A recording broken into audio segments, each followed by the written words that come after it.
اس کے دوران جو ٹریفک روٹ ہے اس کی خلاف ورزی کرنے پر بنائے گئے مقدمے میں انسداد دہشت گردی عدالت کی جانب سے ایمان وزاری اور ان کے جو شوہر ہیں ان کے 3 روزہ جسمانی ریمانڈ کے خلاف اپیل کی سماعت کی، اور درخواست گزاروں کی جانب سے جو ان کے وکیل ہیں انہوں نے سامنے پیش ہو کر کہا کہ درخواست گزاروں کو مقدمے میں 3 روزہ جسمانی ریمانڈ دیا گیا ہے۔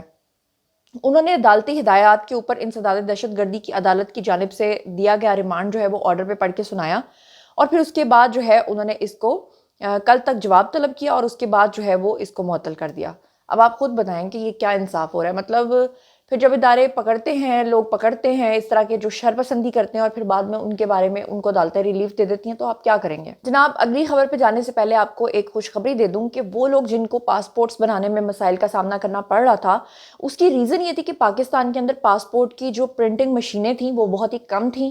فائنلی پاکستان نے نئی پرنٹنگ مشینیں جو ہیں وہ آرڈر کی ہوئی تھیں، جو کہ پاکستان پہنچ چکی ہیں، اور اب جو آپ کے پاسپورٹس ہیں وہ زیادہ تیزی کے ساتھ بن سکیں گے۔ ایک اور بڑی اہم خبر آپ کے ساتھ شیئر کرنے جا رہی ہوں کہ بنوں میں سیکیورٹی فورسز کی کارروائی میں 8 خوارج جو ہیں وہ ہلاک ہو گئے ہیں، لیکن میجر سمیت جو ہیں وہ 3 افراد، جو ہمارے 3 نوجوان ہیں، وہ شہید ہو گئے ہیں پاک فوج کے۔ آپ کو بتاؤں اس کی تفصیلات کہ جو D G I S P R ہیں ان کے مطابق انہوں نے بتایا کہ بنوں کے علاقے بکا خیل میں سیکیورٹی فورسز نے خوارج کی موجودگی کی خفیہ اطلاع کے اوپر آپریشن کیا۔ آئی ایس پی آر نے بتایا کہ سیکیورٹی فورسز کے آپریشن میں 8 خوارج مارے گئے، 7 زخمی ہو گئے، اور آئی ایس پی آر نے کہا کہ دہشت گردوں سے شدید فائرنگ کے تبادلے میں میجر عاطف خلیل 2 جوانوں سمیت بہادری سے لڑتے ہوئے شہید ہو گئے۔ شہید جوانوں میں نائک آزاد اللہ اور لانس نائک غضنفر عباس بھی شامل تھے۔ آئی ایس پی آر کے مطابق شہید میجر عاطف خلیل کا تعلق جو ہے وہ آزاد کشمیر سے تھا، جبکہ شہید نائک آزاد اللہ جو کرک ہیں ان کا تعلق کرک سے، اور لانس نائک جو غضنفر ہیں ان کا تعلق جو ہے وہ لیا سے تھا، وہاں کے وہ رہائشی تھے۔ آئی ایس پی آر نے بتایا کہ علاقے میں موجود کسی بھی دوسرے خوارج کے خاتمے کے لیے کلیئرنس کا آپریشن جاری ہے، اور سیکیورٹی فورسز دہشت گردی کی افریت کے خاتمے کے لیے پرعزم ہیں۔ آفرین ہے بھئی ان لوگوں پہ، خاص طور پہ جو اوورسیز بیٹھے ہوئے ہیں، جن کو پتہ ہی نہیں ہے کہ پاکستان میں کیا ہو رہا ہے، پاکستانی فوج کس فتنے سے لڑ رہی ہے۔ تو جناب وہ لوگ آرام سے بیٹھ کے کہتے ہیں ہاں ہاں یہ فوج تو آپ کا سارا بجٹ کھا جاتی ہے، کرتے کیا ہیں؟ اور آئے روز پاکستان میں یہ جو شہادتوں کی خبریں موصول ہوتی ہیں، یقین کریں دل پھٹ جاتا ہے سن کے۔ میں تو سوچتی ہوں کہ اللہ پاک اس دنیا کے اندر کب امن قائم ہوگا، لیکن بات یہ ہے کہ اس دنیا میں جب دنیا کا آغاز ہوا تھا نا، جب پہلے بھائی تھے 2، حابیل اور قابل، ان کا سلسلہ ہی وہاں سے قتل و غارت سے شروع ہوا تھا۔ ایک بھائی نے دوسرے کو مار دیا تھا، اور مارا بھی عورت کی وجہ سے تھا، عورت کی وجہ سے شاید مارا تھا۔ تو مطلب وہ دنیا میں کا جو آغاز ہے وہی اچھائی اور برائی سے ہوا تھا۔ تو یہ میرے خیال سے دنیا کے خاتمے تک ایسے ہی رہنا ہے۔ لیکن جب میں اپنے شہداء کے بارے میں سنتی ہوں نا، اور جو خاص طور پہ یہ جو ینگسٹرز ہیں ہمارے، ان کا تو سن کے یقین کریں کہ جنہوں نے ابھی پوری زندگی دیکھنی ہوتی ہے، پوری دنیا دیکھنی ہوتی ہے، جن کی وجہ سے آج ہم اچھی نیند سوتے ہیں، بڑے آرام سے ہم باتیں کرتے ہیں فوج کو۔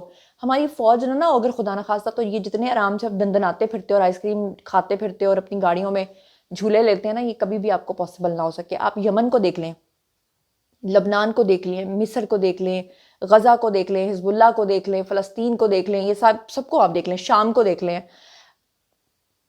کیا میں کہوں، بہرحال میں چلتی ہوں جی اگلی خبر کی طرف۔ جناب اب جو خبر آپ کے ساتھ شیئر کرنے جا رہی ہوں بشریٰ بی بی کے حوالے سے، بہت ہی امپورٹنٹ خبر یہ ہے کہ آپ کو اچھے طریقے سے پتہ ہے کہ میں نے آپ کو پریویس ولاگز میں بتایا تھا کہ عمران خان جو ہیں وہ بشریٰ بی بی سے کافی ناراض ہیں۔ ناراض وہ اس لیے ہیں کہ جیل میں انہوں نے بشریٰ بی بی سے یہ کہا تھا کہ آپ نے رہائی کے فوراً بعد جانا ہے زمان پارک اور وہیں پر آپ نے رہنا ہے، لیکن بشریٰ بی بی جا پہنچی تھی پشاور۔ پھر آپ نے دیکھا کہ وہاں پہ انہوں نے ہنگامی اجلاس بھی طلب کیا۔ پھر وہ لوگ جو کہتے تھے کہ بشریٰ بی بی کا سیاست سے کوئی تعلق نہیں ہے، بشریٰ بی بی نے وہاں پہ تمام سیاسی کام کیے۔ لیکن اب بڑی بریکنگ نیوز یہ ہے کہ بشریٰ بی بی جو ہیں وہ اچانک سے پہنچ گئی ہیں زمان پارک لاہور میں۔ اب ایسا کیا ہوا ہے، اندر کی کیا کھچڑی ہے وہ بھی آپ کو بتاتی ہوں، اور باہر جو باتیں بتائی جا رہی ہیں وہ بھی آپ کو بتاتی ہوں۔ تو پہلے جو بیرونی باتیں اس کے پر بات کرتے ہیں، پھر میں آپ کو اندرونی اندر کی باتیں بتاتی ہوں۔ آج ذرا سنیے گا۔ ذرائع کے مطابق بانیہ پی ٹی آئی کی ہدایت کے اوپر بشریٰ بی بی جو ہیں وہ زمان پارک پہنچی، اور زمان پارک میں بانی کی رہائش گاہ میں وہ قیام کریں گی۔ بشریٰ بی بی نے لاہور آمد سے قبل بانیہ پی ٹی آئی سے ملاقات بھی کی، اور قریبی ذرائع کے مطابق بشریٰ بی بی جو ہیں وہ لاہور میں اپنے دانتوں کا معائنہ کروانے کے لیے آئی ہیں۔ یعنی کہ بظاہر جو آپ کو خبریں دی جا رہی ہیں اس میں وہ کہہ رہی ہیں کہ میں اپنے دانتوں کا علاج کروانے کے لیے لاہور جا رہی ہوں۔ کچھ دن پہلے بھی عمران خان نے بھی کہا تھا کہ ان کو بھی دانتوں کے علاج کے لیے جو ہے وہ اپنا ڈاکٹر چاہیے، آپ کو یاد ہوگا۔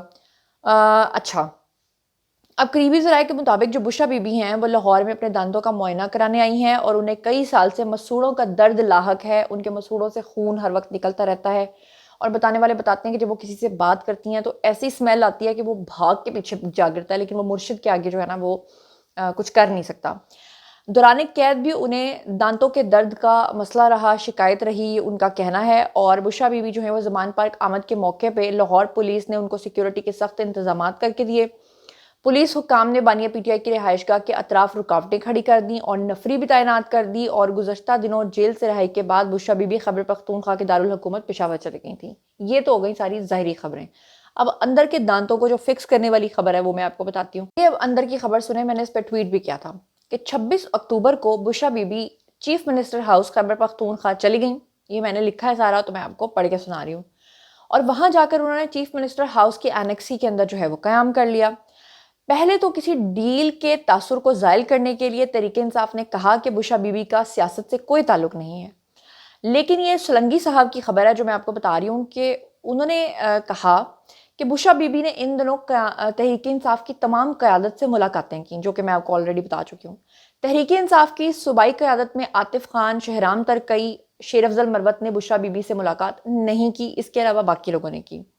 بظاہر تو ان لوگوں کی ملاقات اس وجہ سے نہیں ہوئی کہ علی امین گنڈا پور بشرا بی بی کی ان سے ملنے کی مخالفت کرتے ہیں۔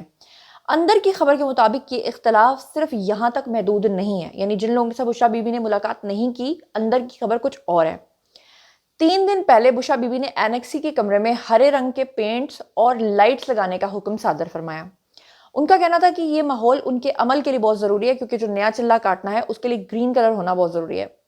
علی امین گنڈا پور اس طرح کی دقیانوسی باتوں اور بہت سی معصوم جانوں کی قربانی کے حق میں نہیں تھے۔ اس پر بشرا بی بی 26 اور 27 اکتوبر کی درمیانی رات کو ایک عجیب رکت کے اندر جو ہے وہ آ گئی، ان کو ایک وجد، وہ کیا کہتے ہیں، آ گیا، یا ان کو کوئی دورہ پڑ گیا۔ آدھی رات کے وقت بشرا بی بی نے زور زور سے چلانا شروع کر دیا اور اپنے کمرے سے باہر نکل کر منسلک جو سیڑھیاں تھیں ان کے اوپر جا کے کھڑی ہو گئیں۔ کئی لوگ تو ڈر کے بھاگ گئے، انہیں لگا کوئی بلا آ گئی ہے۔ اور اس کے بعد بشرا بی بی نے آل فول جو ہے وہ کہنا شروع کر دیا۔ اس سے تمام عملہ جو تھا وہاں کا وہ پریشان ہو گیا۔ پہلے تو کوئی نزدیک نہیں گیا، لیکن پھر جو بشرا بی بی کی بگڑتی ہوئی حالت ہے اس کو دیکھ کر کچھ لوگوں نے خلل ڈالنے کی کوشش کی۔ نچلے لیول کے عملے کو بشرا بی بی نے گالیاں بھی دیں۔ اتنی دیر میں علی امین گنڈا پور بھی وزیر اعلیٰ ہاؤس پہنچ گئے۔ بشرا بی بی نے الزام لگایا کہ اپنے موکلین کو قابو کرنے کے لیے تحریک انصاف کسی بھی طرح سے مدد فراہم نہیں کر رہی۔ وہ زور زور سے چلاتی رہیں کہ میرے موکل عاصم منیر کے موکلوں سے زیادہ طاقتور ہیں، لیکن میرے ساتھ کوئی کھڑا ہونے کو تیار نہیں ہے۔ مجھے اپنے عمل کے لیے کچھ چیزیں میسر ہونی چاہیے۔ علی امین گنڈا پور کے وعدے کے بعد بشرا بی بی کے اوپر جو ہے وہ کنٹرول پا لیا گیا اور ان کو آرام کرنے کا کہا گیا، لیکن صبح 8 بجے اٹھ کر انہوں نے پھر اعلان کیا کہ مجھے خواب میں یہ بشارت ملی ہے اور حکم ملا ہے کہ میں آج یہ اڈیالہ جیل کی پیشی کے بعد سیدھا لاہور زمان پارک چلی جاؤں گی، کیونکہ میرے تمام موکل زمان پارک کی طرف رخ کر کے بیٹھے ہوئے ہیں، اور یہ کہ وہ وزیر اعلیٰ خیبر پختونخوا کی طرف منہ کر کے بیٹھتے ہیں تو ان موکلین سے ذکر نہیں ہوتا۔ تو جناب یہ تھی بشرا بی بی کے یہاں پر آنے کی اصل وجہ جو وہ بتاتی ہیں، لیکن پھر انہوں نے یہاں پر آتے آتے لوگوں کو بتایا کہ جی ان کے دانتوں میں، ان کی بتیسی میں بہت شدید خون ان کے مسوڑوں سے نکل رہا ہے، ان کو بڑی پرابلم ہو رہی ہے، اور وہ اپنے دانتوں کو کچھ لوگ کہہ رہے ہیں غصے میں چباتی رہی ہیں جیل کے اندر، جس کی وجہ سے اور خون نکلتا ہے، تو وہ اس کا علاج کروانے کے لیے آئی ہیں۔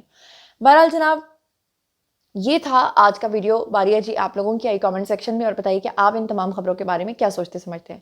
جو کچھ بھی آپ سوچتے سمجھتے ہیں شیئر کیجیے، پرسنلی جواب دوں گی۔ مزید خبریں، ولاگز، انٹرویوز اور سیاسی تجزیے جاننے کے لیے میرے ساتھ کنیکٹڈ رہنا ہرگز مت بھولیے گا۔ چینل کو سبسکرائب کر لیجیے گا۔ اپنا بہت خیال رکھیے گا۔